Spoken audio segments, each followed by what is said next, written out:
हरि शरणं हरि शरणं हरि शरणं हरि शरणं। श्री वृंदावन बिहारी लाल की जय। इसके बाद धृतराष्ट्र के विलाप का वर्णन है। अब कई अध्यायों में है, उसका कोई ज़्यादा मतलब नहीं है, नमस्कार है।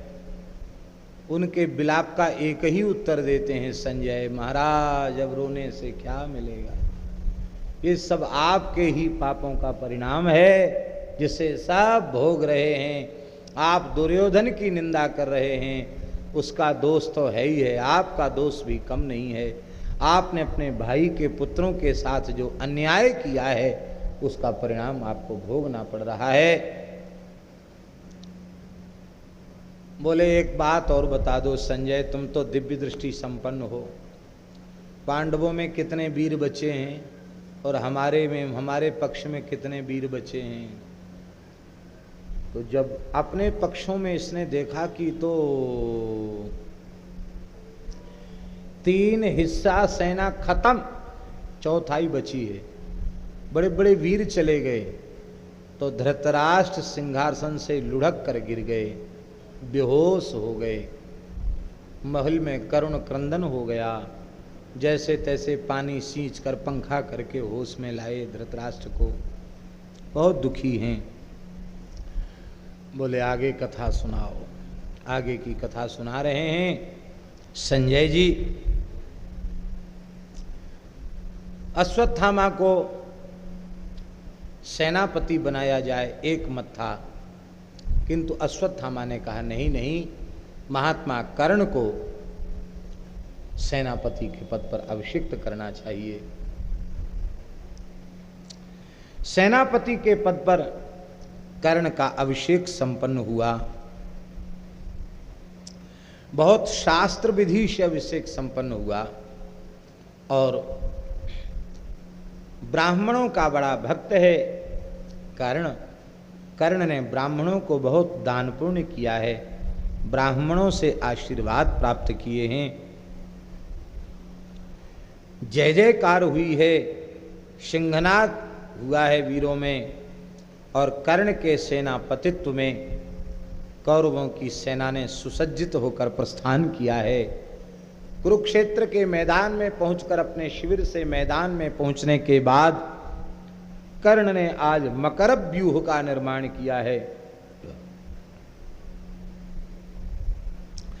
कर्ण ने मकर व्यूह का निर्माण किया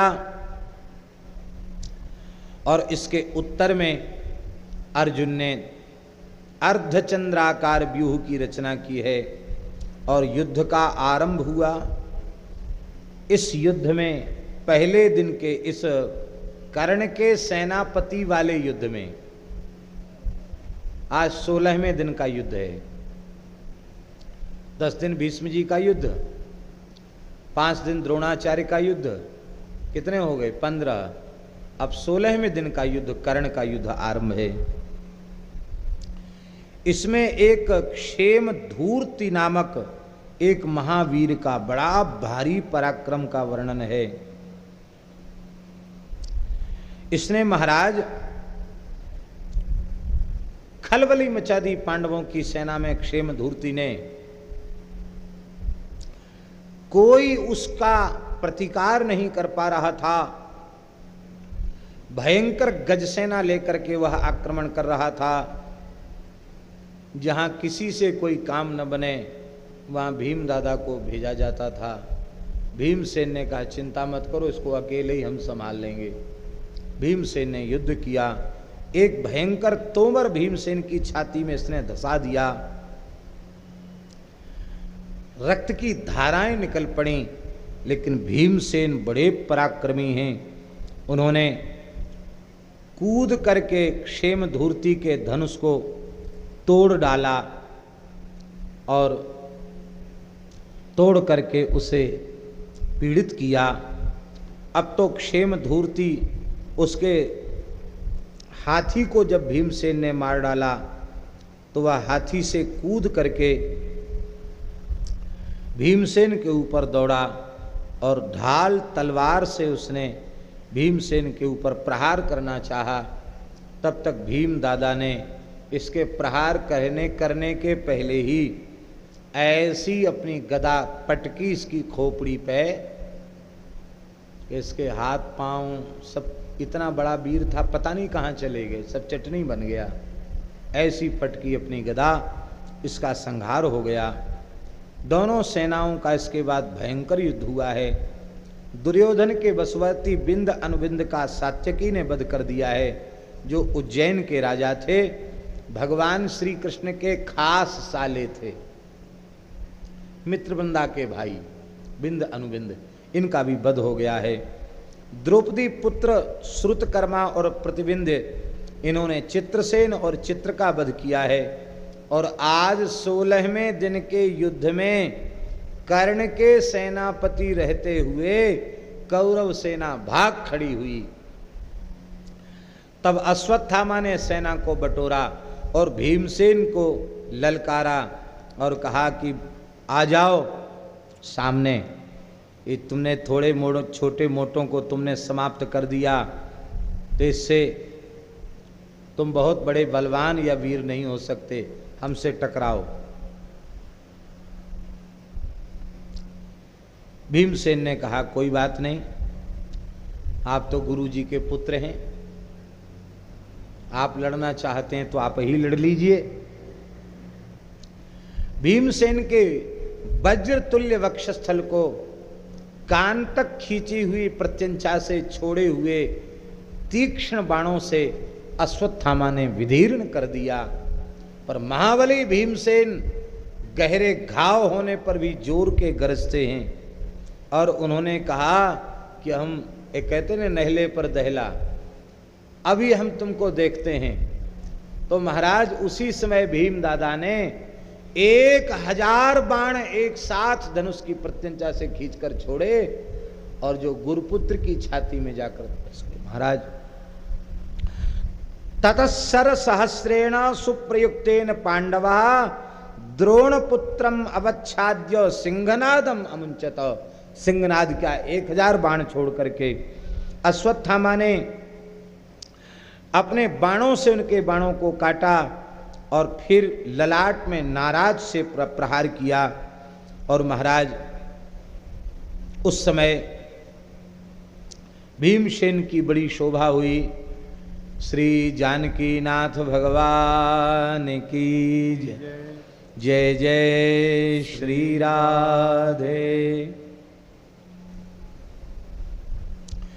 इसके बाद महाराज दोनों महानुभाव भयंकर युद्ध करने लगे बाण वर्षा के द्वारा, और युद्ध करते करते दोनों के रथ टूट गए।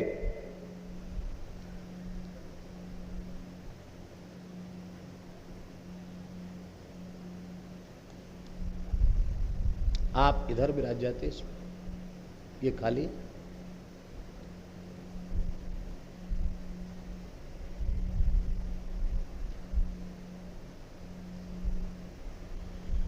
दोनों के रथ टूट गए और दोनों भयंकर युद्ध करने लग गए। युद्ध करते करते दोनों बराबरी पर जाकर के उनका युद्ध समाप्त हुआ। भीमसेन के तीखे बाणों की वर्षा से अश्वत्थामा मूर्छित हो गए और अश्वत्थामा की तीखे बाणों की वर्षा से भीमसेन मूर्छित हो गए। इसलिए बराबरी पर रहा, न कोई हारा और न कोई जीता, दोनों बराबरी पर रहे। भीमसेन की दशा देख करके अर्जुन को बड़ी पीड़ा हुई। अर्जुन ने संसप्तकों से तो युद्ध किया ही है और अश्वत्थामा से बड़ा अद्भुत युद्ध किया है। इतना भयंकर युद्ध किया कि महाराज अश्वत्थामा पराजित हो गए और पराजित होकर युद्ध का मैदान छोड़कर भागना पड़ा। अर्जुन ने हाथियों से दंडधार और दंड का वध किया, उस सेना ने भी पलायन कर लिया है। पांड्य नरेश ने युद्ध आरंभ किया है। अश्वत्थामा ने पांडवों की सेना के सहयोगी महारथी वीर पांड्य नरेश का वध कर दिया है। भयंकर युद्ध चलता है और अचानक पांडव सेना पर गज सेना ने आक्रमण किया है और उस समय पांडवों ने पुंड्र की पराजय कर दी है। बंगराज अंगराज उनकी जो गज सेना है उसका भी अर्जुन ने विनाश कर दिया है। सहदेव ने दुशासन को ललकारा है, भयंकर युद्ध हुआ है और उस युद्ध में दुशासन पराजित हो गया, सहदेव जी की विजय हो गई। अभी कर्ण सेनापति हैं, सेनापति सबसे पीछे होते हैं, सबको खत्म करो तब सेनापति के पास पहुंचते। पद्धतियां है ना व्यूह की, व्यूह में कौन कहां रहता है। तो नकुल जो है वो कर्ण के पास पहुंच गए, कर्ण से युद्ध करने लगे, किंतु महान धनुर्धर वीर नकुल और अतिरथी महावीर कर्ण, पूरी शक्ति लगाकर नकुल ने युद्ध किया, लेकिन कर्ण को वे कहां जीत सकते थे। कर्ण ने उन्हें पराजित कर दिया। कहते हैं सहन्यमान समरे कृतास्त्रेण बलीयशा प्राद्रवत सहसा राजन नकुलो व्याकुलेन्द्रिया। नकुल को इतना व्याकुल कर दिया कर्ण ने कि नकुल भागने लगे युद्ध का मैदान छोड़ करके। तब भागते हुए नकुल का पीछा किया कर्ण ने और अपने धनुष को उनके गले में डालकर खींचा। किसी भी वीर को धनुष से उसे प्रहार करना या धनुष डालकर खींचना उस वीर का भयंकर अपमान कहा जाता है। यहाँ व्यास जी वर्णन कर रहे हैं, बध प्राप्तम तुतम शूरो नाह न धर्म वित्तदा स्मृत्वा कुंत्या वचो राजस्तत एनम व्यसर्जयत। कर्ण आज चाहता तो नकुल का वध कर सकता था कर्ण, लेकिन उसे याद आ गया हमने माता कुंती को वचन दिया था कि अर्जुन को छोड़कर शेष 4 पांडवों के लिए मैं अभय दान देता हूं। आज वह मार सकता था, लेकिन धर्म के ज्ञाता कर्ण ने जानकर भी कुंती को वचन दिया है, माता को वचन दिया है, ऐसा जान करके छोड़ दिया।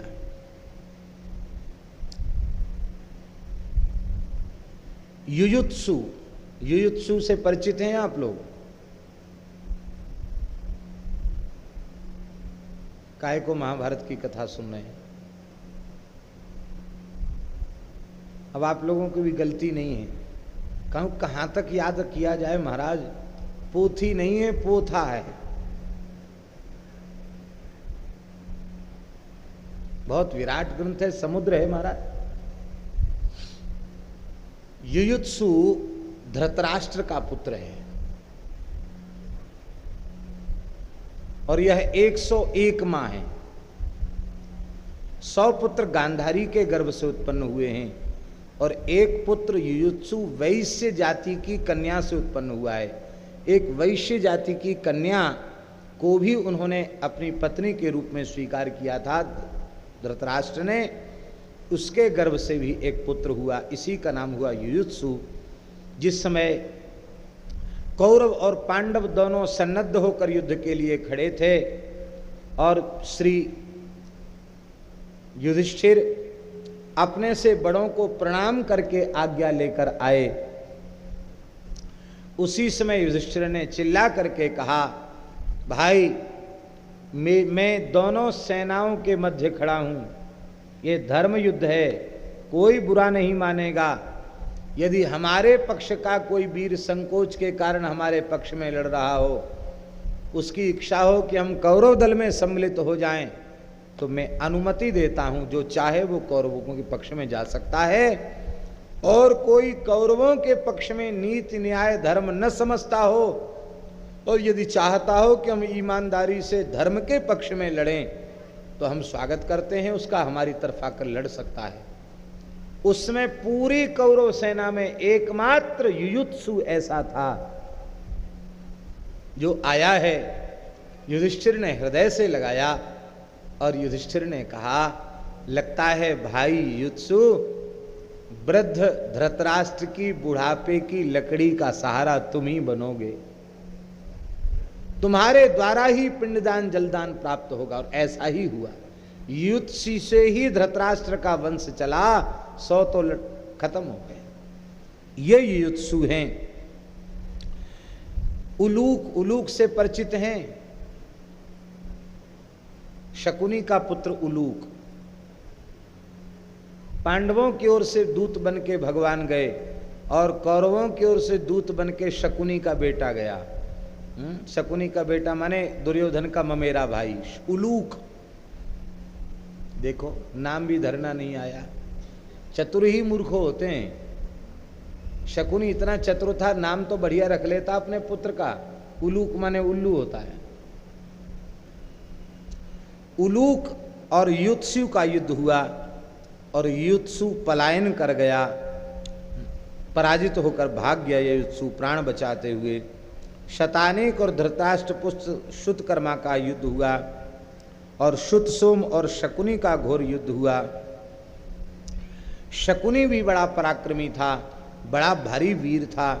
शकुनी ने इतना पराक्रम दिखाया है कि एक बार तो पांडव सेना के पैर उखड़ गए और उस समय भयंकर कदन मचाया है। शकुनी ने विनाश कर दिया है।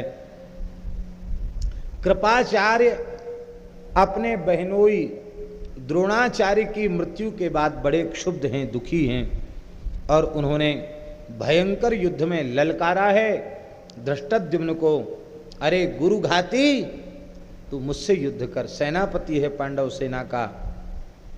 भयंकर युद्ध किया है और उस युद्ध में धृष्टद्युम्न समझ गए कि कृपाचार्य आज मुझे जीवित नहीं छोड़ेंगे। सारथी ने कहा इनके सामने से भाग जाने में ही कल्याण है। अब तो ये वहां से भाग गए।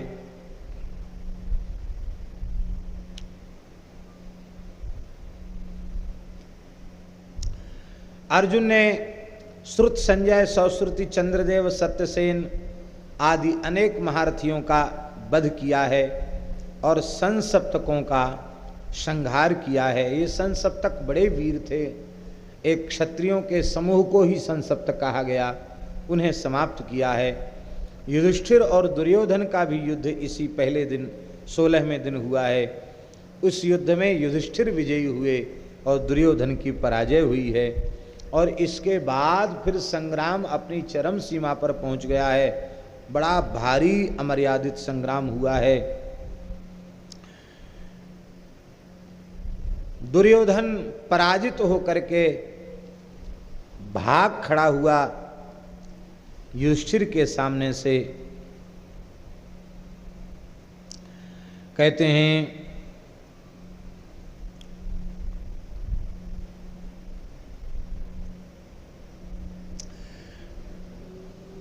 युधिष्ठिर की अभिमंत्रित, पूजित, संपूर्ण शक्ति लगाकर छोड़ी गई जो प्रज्वलित शक्ति है, उसके प्रहार से दुर्योधन की छाती विदीर्ण हो गई, कवच फट गया और वह मूर्छित हो गया। ये भीमसेन के युद्ध में ये स्थिति उसकी हुई। और कहते हैं अब द्वारा वह यदि युद्ध करता तो आज युधिष्ठिर ही इसे मार देते दुर्योधन को। और दूसरा बाण उन्होंने लिया मारने का संकल्प लेकर के, तब तक भीमसेन आ गए और भीमसेन ने कहा महाराज ये तो मेरे हिस्से में है, आप क्यों मार रहे हैं? मेरी प्रतिज्ञा झूठी हो जाएगी।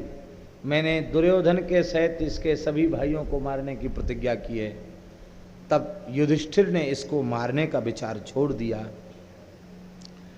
सात्यकी और कर्ण का बड़ा भयंकर युद्ध हुआ है और आज पहले दिन के युद्ध में अर्जुन ने कौरव सेना का संहार किया है और आज कर्ण के सेनापति होने के बाद भी विजय कर्ण की नहीं हुई, कौरवों की नहीं हुई, विजय पांडवों को प्राप्त हुई है।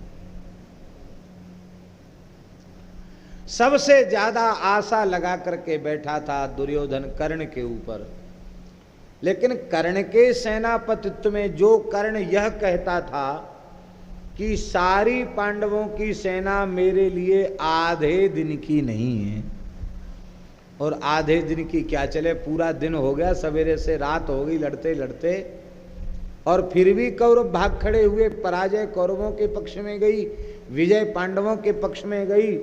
महाराज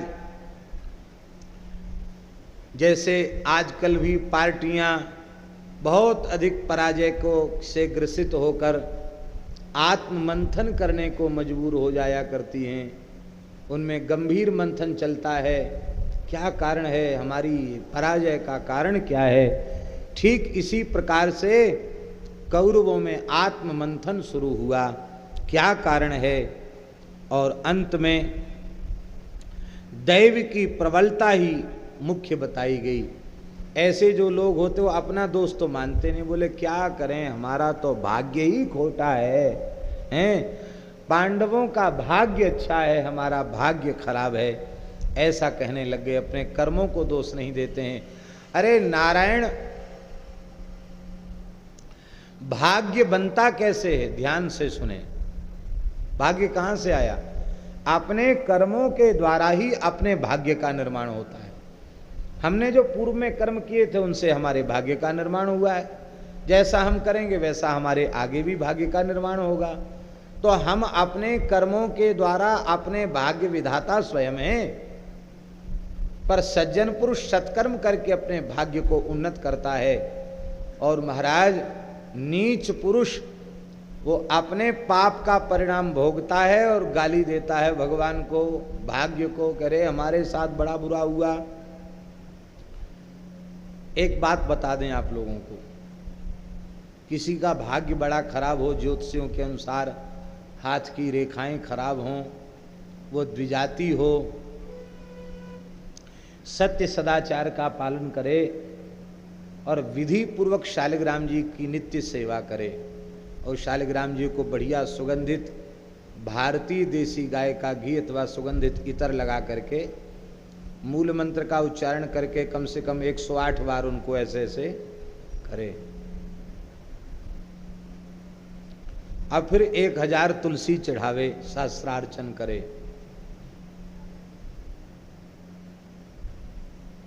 विश्वास कीजिए कुछ समय बाद आपके हाथ की रेखाएं बदल जाएंगी, आपका भाग्य बदल जाएगा, आपका प्रारब्ध बदल जाएगा। और न मानो तो करके देख लो, संत की, गुरु की, गौ की, ब्राह्मण की, भगवान की सेवा से भाग्य भी बदल जाता है। महाराज ये व्यर्थ जाने वाली नहीं है। जो लोग कर्मकांड की विधि से भगवान की सेवा करने में अपने को अक्षम अनुभव करते हों अथवा उनकी पात्रता न होवे, तो उनके लिए भी हम एक उपाय बता रहे हैं। वे सर्वदेवमयी, सर्वतीर्थमयी, साक्षात भगवान का चलता फिरता स्वरूप गो माता की प्रेम से सेवा करें, गोबर उठावें, झाड़ू लगावें, गाय को खुजोरा करें, गाय को प्रसन्न कर लें, उनकी भाग्य रेखा बदल जाएगी, उनकी जीवन रेखा बदल जाएगी। वे यदि अल्पायु होंगे तो दीर्घायु हो जाएंगे, क्योंकि गाय भी साक्षात परमात्मा का स्वरूप है। यह मान करके गाय की सेवा करें। तो महाराज अंत में कर्ण और दुर्योधन की बातचीत हुई है। संजय ने सारी बात बताई है, क्योंकि संजय तो रिपोर्टर है ना, सारी बात बताई है कि ऐसा ऐसा हुआ, मंत्रणा में ये चर्चा हो रही है, ये विचार हो रहा है। और अंत में सारा कह करके संजय ने अपनी तरफ से एक बात और कह दी, महाराज बच्चों का क्या दोष, दोष तो आपका है, सारा दोष धृतराष्ट्र के ऊपर मढ़ दिया है। अंत में जब दुर्योधन ने धृतराष्ट्र को कहा, दुर्योधन ने कर्ण को कहा कि आपसे हमें बड़ी बड़ी आशाएं थीं, और कल की जो पराजय है, आज की जो पराजय है, उससे हमारा चित्त बहुत ग्लानि से भर गया है। मित्रवर, आपके प्रति हमें कोई संदेह नहीं है, निश्चित हमारा भाग्य खराब है, लेकिन आपका वह विलक्षण अस्त्र बल किस दिन काम आएगा? आप शत्रुओं के ऊपर अपना क्रोध कब छोड़ेंगे? वीरों को उत्साह दिला दो, फिर वीर कुछ भी करने के लिए तैयार हो जाते हैं। कर्ण उत्साहित हो गया और कर्ण ने कहा, कर्ण उवाच अद्य राजन समेष्यामि पांडवेन यशस्विना निहनिष्यामि तम वीरम सवा माम निहनिष्यति। हे मित्रवर महाराज दुर्योधन, आज मैं अर्जुन के साथ द्विरथ संग्राम करूंगा, द्विरथ युद्ध करूंगा। या तो आज अर्जुन मुझे मार डालेगा या मैं अर्जुन को ही आज मार डालूंगा। आपसे निश्चित कहता हूं, मैं संपूर्ण प्राणपण की शक्ति लगाकर आज युद्ध करूंगा। बिना अर्जुन का वध किए हुए मैं लौटूंगा नहीं। इदम तुम्हें यथा प्राज्ञम शृणु वाक्यम विषाम पते अनिहत्य रणे पार्थ नाहमेष्यामि भारत।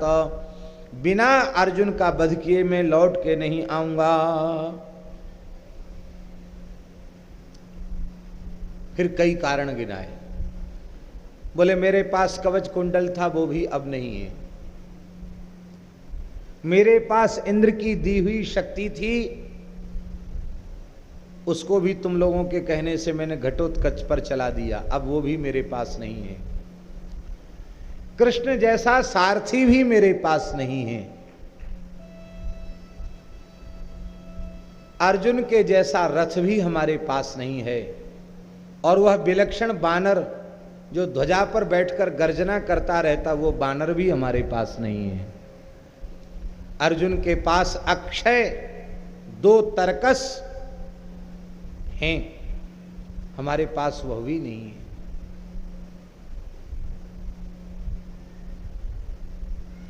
लेकिन फिर भी ज्ञातस्य धनुषो दिव्या तथा क्षय्ये तथे खुद महे खुदी सारथिस्तस्य गोविंदो ममता दृंग विद्यते। लेकिन इसके बाद भी मैं संपूर्ण शक्ति लगा करके युद्ध करूंगा, तुम बिल्कुल चिंता मत करो। बस मेरी एक प्रार्थना है महाराज दुर्योधन, जैसे अर्जुन का कोई सारथी श्री कृष्ण है, ऐसे ही हमारा भी कोई सारथी बन जाए। क्योंकि रथी युद्ध अवश्य करता है, किंतु उसमें सारथी की भूमिका बहुत महत्वपूर्ण होती है। सारथी कर्म में उस समय धरती पर 2 की सबसे बड़ी मान्यता थी। एक भगवान श्री कृष्ण और दूसरे पांडवों के मामा जी शल्य महावीर हैं, उनकी बड़ी भारी पात्रता है रथ हाँकने की। तो यदि शल्य हमारे शल्य यदि हमारे ड्राइवर बन जाएं, हमारे रथ वाहक बन जाएं, तो हमारी बड़ी सुविधा हो जाएगी, बहुत अच्छा हो जाएगा। हमारे सारथी वो बन जाएं। बोले तो ठीक है, उनसे पूछ लो।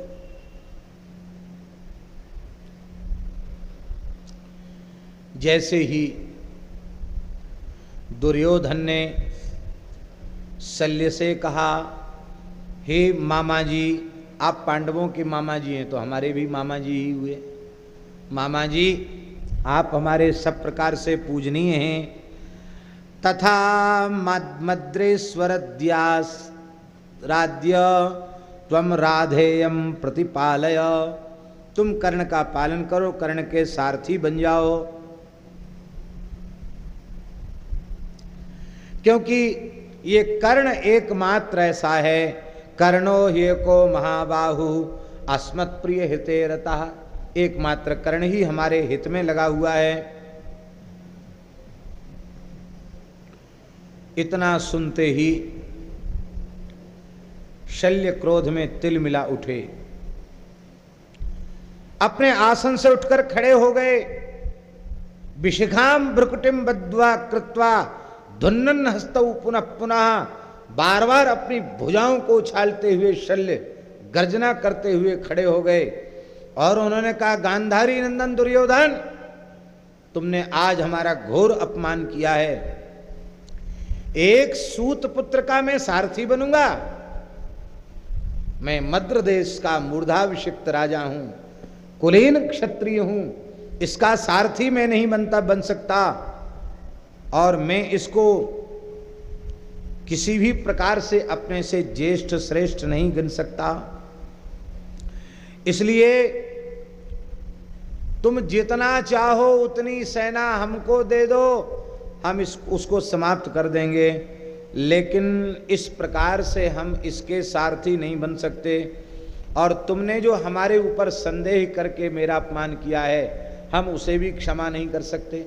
दुर्योधन ने किया, हमने क्या संदेह किया? बोले, तुमको बोलने में होश नहीं है, तुम अभी कह रहे थे कि केवल कर्ण ही हमारे हित में लगा हुआ है, तो हम क्या कर रहे हैं?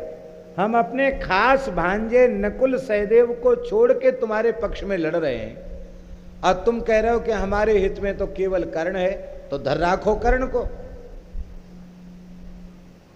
अथवा बताओ हम क्या करें तुम्हारे लिए?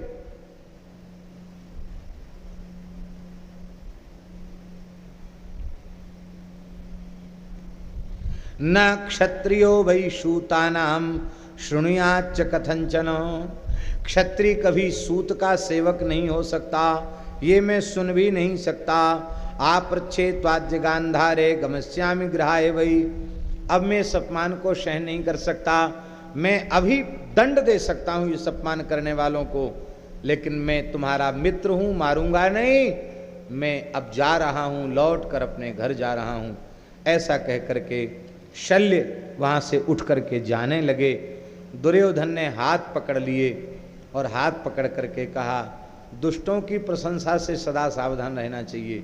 अब महाराज इतनी प्रशंसा के पुल बांधे हैं। बोले, महाराज जैसी महिमा धरती पर श्री कृष्ण की है, वैसी ही महिमा मामा जी आपकी है। आप किसी प्रकार से श्री कृष्ण से कम नहीं हैं, हम तो आपको ही भगवान मानते हैं। हाँ, दुर्योधन बोला, हम तो आपको ही पुरुषोत्तम मानते हैं, आप सबसे बड़े हैं। भवंतम वासुदेवाच लोकोयमिति मन्यते। जैसे अर्जुन कृष्ण को पाकर धन्य हो गए, ऐसे हम आपको पाकर धन्य हो जाएंगे, और कर्ण सारथी के रूप में आपको पाकर के धन्य हो जाएगा।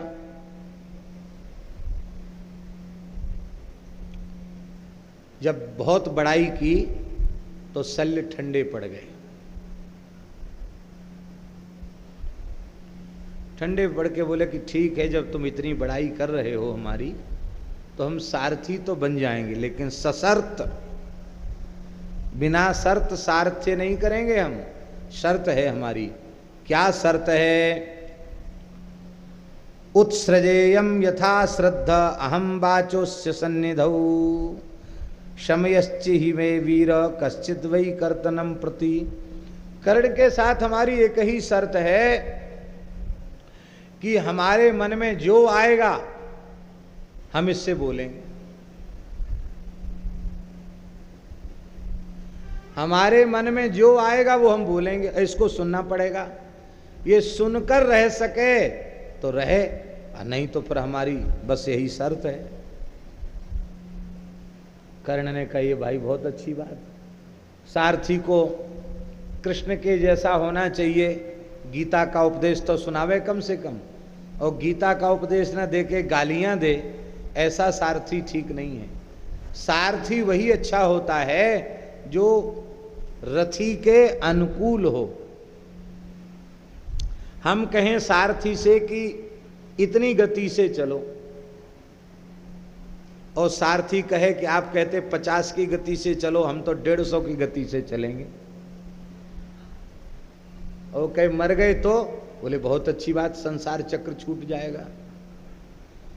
ऐसा सारथी यदि हो तो आप रखोगे उस ड्राइवर को, कहोगे भैया तू जा, तू अपना संसार चक्र छोड़ा, हमें बहुत दिन अभी संसार में सेवा करने। अथवा मालिक को ड्राइवर उत्तर देने लग जाए, जवाब देने लग जाए, ऐसे सारथी को यदि व्यक्ति रखता है तो उसको धोखा खाना पड़ेगा। ये नीति है, महाभारत में लिखा हुआ है। सारथी को रथी के सदा अनुकूल होना चाहिए, मनमाना नहीं होना चाहिए।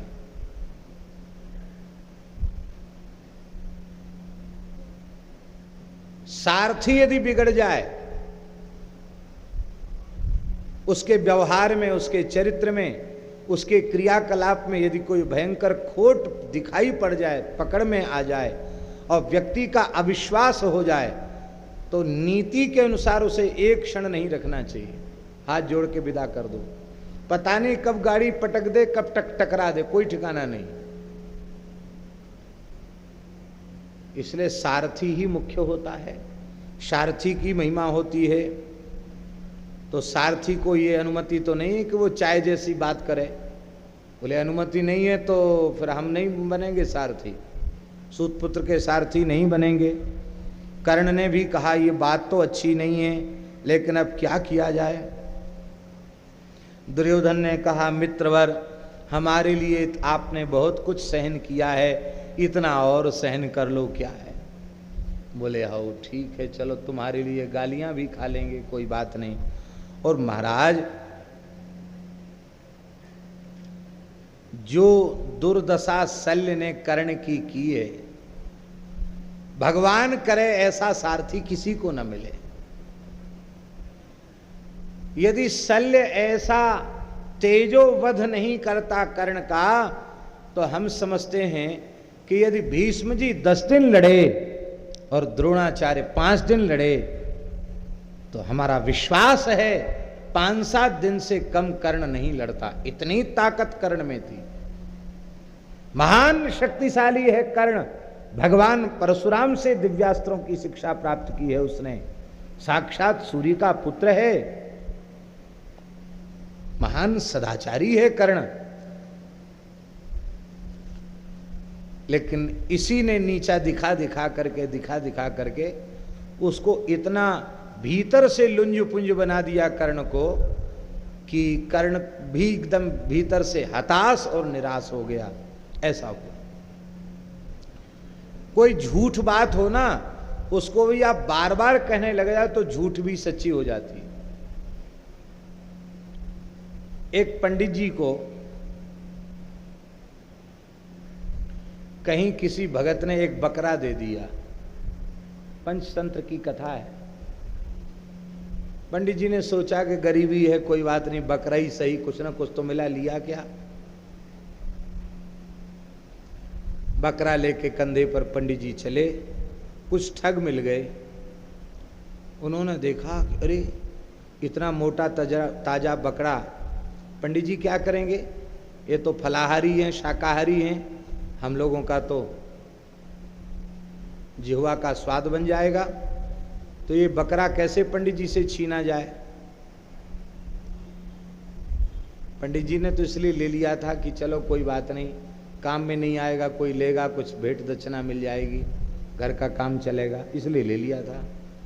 मुफ्त में कोई चीज मिल रही हो तो ले लेना चाहिए, इस भाव से ले लिया था। वो एक ठग आया, साष्टांग प्रणाम किया पंडित जी को। वाह पंडित जी प्रणाम, आपके स्वरूप को देखकर लगता है आप महान वेद पाठी सदाचारी ब्राह्मण हैं, अग्नि के समान आपका तेज है, लेकिन इस अपावन कुत्ते को आपने अपने कंधे पर चढ़ा रखा है, बहुत दुख की बात है। यह सुन करके ब्राह्मण ने फटकार लगाई, अरे मूर्ख भाग, अंधा है क्या, फूट गई है क्या तेरी, बकरे को कुत्ता बताता है। अरे बोले महाराज, किसी ने बकरे के धोखे में आपको कुत्ता दे दिया है, ये है कुत्ता, बकरा नहीं है, भाग यहां से। भाग गया। पंडित जी थोड़ी दूर और चढ़े, कंधे पर बकरा को चढ़ा करके। फिर मिला एक, उसने भी दंडोत प्रणाम किया। बोले पंडित जी एक बात कहें, बुरा तो नहीं मानोगे। बोले बोलो क्या बात है। बोले आप जैसे पवित्र ब्राह्मण के सिर पर बकरा बकरी के पैर की धूल पड़ जाए तो हमने सुना ब्रह्म तेज नष्ट हो जाता, और आप इतना मोटा जनेऊ पहन के बकरे को कंधे पे चढ़ाए घूम रहे हैं, बहुत दुख की बात है। अरे भाई, नहीं, कुत्ते को, बकरा नहीं, कुत्ता, कुत्ते को कंधे पर चढ़ा करके घूम रहे हैं, बड़े दुख की बात है। पंडित जी ने कहा नहीं, कुत्ता नहीं है, बकरा है। अरे बोले महाराज, जिस क्षेत्र से आप लेके आए हैं उस क्षेत्र में कुत्ते ऐसे ही होते हैं। फिर आगे बढ़ा, फिर तीसरा आया ठग, उसने कहा पंडित जी आप पे कमी हो तो हम कुछ आपको दे दें, पर कुत्ते को लेके मत घूमिए। ब्राह्मण और कुत्ता लेके घूमे, धिक्कार है, धिक्कार है आपके ब्रह्मत्व को। ये कुत्ता लेके घूमना काम अच्छा नहीं है, कुत्ता लेके मत घूमिए। बोले सबके सब एक ही बात कहते हैं, हमारे बकरे को कुत्ता बताते हैं, भाग जा। अरे ये बकरा है, बकरा है, बकरा है, कुत्ता नहीं है।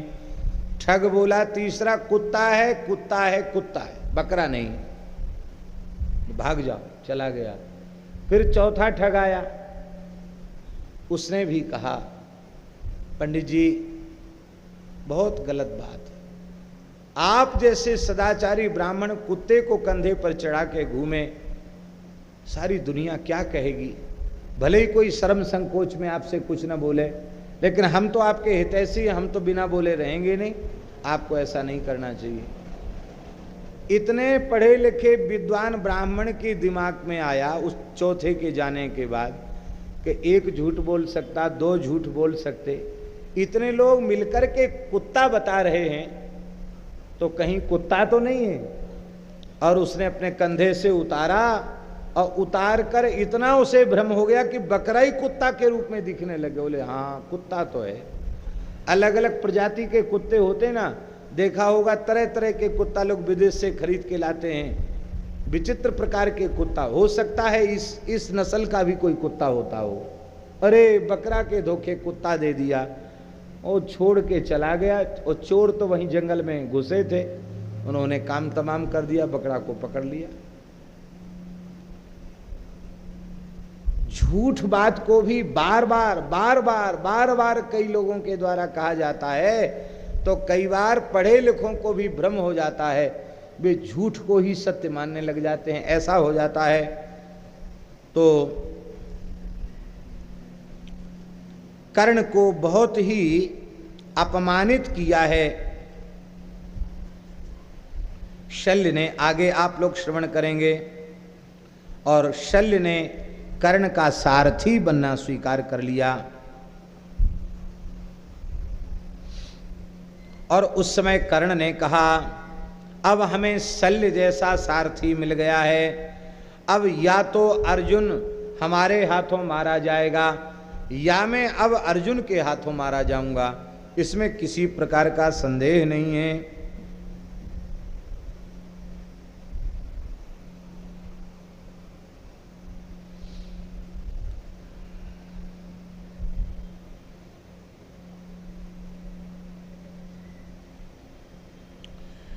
यथा कृष्णे यथा ही कृष्णे न बलम धार्यं वै फाल्गुने हते तथा कर्णाच्चैवावे त्वया धार्यं महदबलम।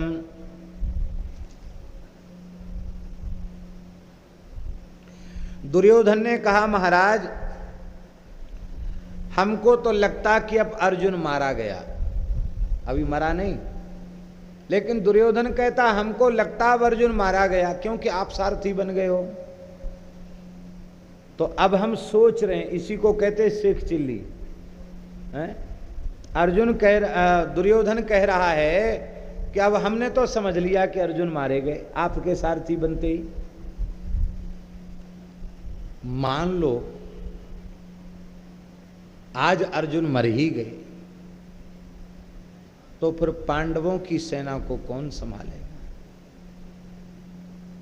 हमें विश्वास है श्री कृष्ण स्वयं हथियार लेकर लड़ जाएंगे, पांडवों की सेना को संभालेंगे, पांडवों की ओर से युद्ध श्री कृष्ण करेंगे। और कथनचित कर्ण मारा गया तो आपको ही हमारी सेना को संभालना पड़ेगा। शल्य ने हंसते हुए कहा,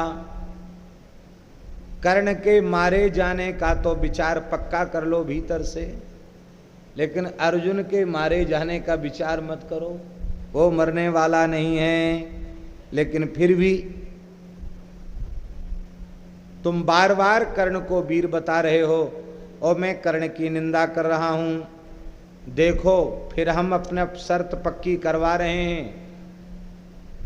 समयश्च ही में वीर कश्चिद वैकर्तनम प्रति उत्सृजेयम यथा श्रद्धम अहम श्रद्धमहम वाचोस्य सन्निधौ। मैंने पहले ही कहा था कि मैं अपने मन की बात इससे कह सकूंगा, जो मन में आवेगा सो ही कहूंगा। तो यदि आज ही आप हमारी बात का खंडन कर रहे हैं, कर्ण की झूठी प्रशंसा कर रहे हैं, तो मैं जा रहा हूं। फिर पकड़ लिए दुर्योधन ने पैर। हम सच्ची कह रहे हैं, भले ही शल्य बहुत बड़े वीर थे, लेकिन जो व्यक्ति दो तरफा हो उसे कभी इतना महत्वपूर्ण पद नहीं देना चाहिए। नीति के अनुसार जो एक तरफा हो उसी को देना चाहिए। दुर्योधन की सबसे बड़ी कमी यही है, उसकी तरफ जितने हैं वे सब दो तरफा हैं। लड़ रहे हैं कौरवों के पक्ष से और रोज उठकर विजय मना रहे हैं पांडवों की। सबके सब सेनापति ऐसे ही है, माने अपनी सेना के प्रति, अपने राजा के प्रति वे ईमानदार नहीं है। भीष्म जी भी रोज यही कहते, पांडवों की विजय हो, और फिर युद्ध शुरू करते हैं। द्रोणाचार्य भी भीतर से यही चाहते हैं और शल्य पर बड़ा भरोसा करता। हाँ, कर्ण नहीं चाहता था। हाँ, कर्ण भी भीतर भीतर से यही चाहता था, क्योंकि श्री कृष्ण से कर्ण का जब संवाद हुआ है, हस्तिनापुर में भगवान शांतिदूत बनकर जब लौटे हैं और जब बीच में कर्ण को रथ पे बिठाकर एकांतिक बातचीत की है, उस समय कर्ण ने भी कहा है, माधव मैं भी यही चाहता हूं कि यह धरती धर्मराज युधिष्ठिर जैसे महान सदाचारी के द्वारा सनात हो, पांडवों की विजय हो, यह मैं भी चाहता हूं। पर अर्जुन के साथ तो मेरी लाग डांट है। अर्जुन को तो मैं एक बार मार करके श्वेस प्राप्त करना चाहता हूं। यदि मैं मार दूंगा तो भी यश होगा, और मैं मर जाऊंगा इतने बड़े वीर के हाथ से, वीर गति को प्राप्त करूंगा तो भी मेरा यश ही होगा। तो महाराज एक भी कोई ऐसा नहीं है जो ईमानदार हो। और यहां पांडवों के पक्ष में सेना भले ही कम है, लेकिन जितने वीर हैं सब एक तरफा हैं, वो दो तरफा नहीं है। ये बात है।